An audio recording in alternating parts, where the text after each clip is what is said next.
Hey, so when you look at a periodic table, you probably can identify the symbol, the name, the atomic number, and the mass. The question here is that when we talk about average atomic mass, why is this number, why does it contain a bunch of decimal places, and where is that from?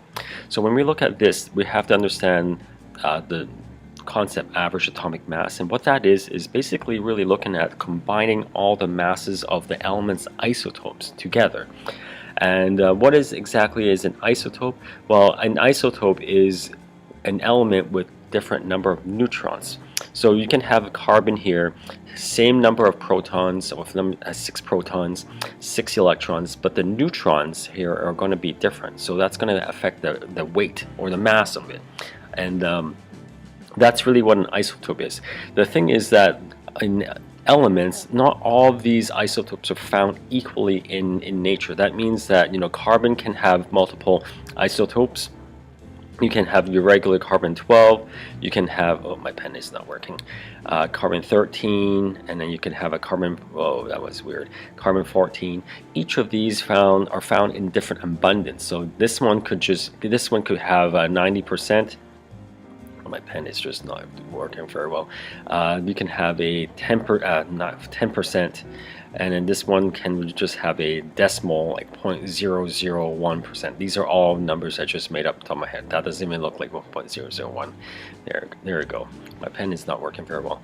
So then when we look at this, we have to take all of these into account, because the mass of this one, the 90%, is a very significant clump of this average atomic mass. So this one has a larger contribution.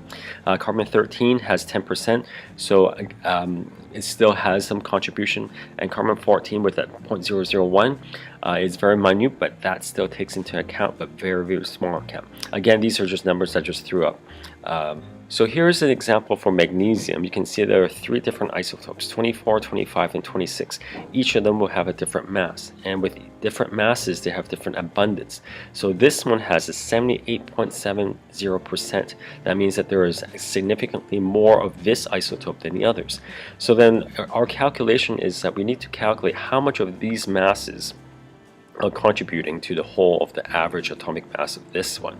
So how we do this is that we're going to take each of the masses and multiply by the abundance. So 23.8985, and I'm going to multiply this by the percent. So I'm going to automatically change this into a decimal place of 0.7870. Or if I write really slowly, my pen works better.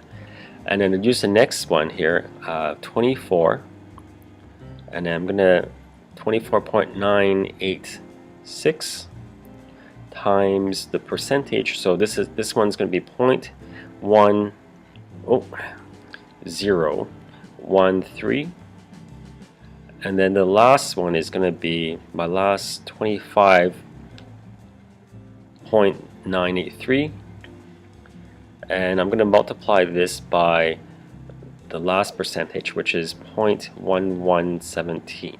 So once I have all this multiplied out, you can calculate this on your calculator.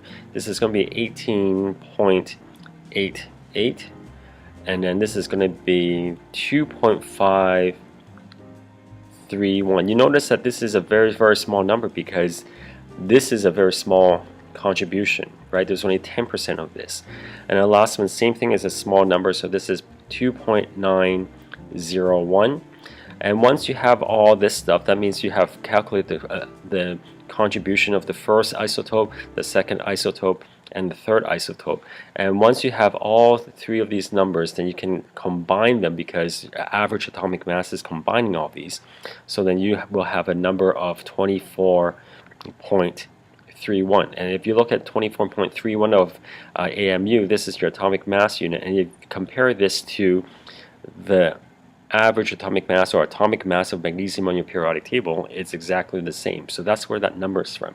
So this is looking at the average atomic mass and how to calculate it. Again, you have to look at the abundance of each isotope, and then you calculate how much each of them contributes, and you sum it all up, and that's how you calculate average atomic mass. So thanks for watching.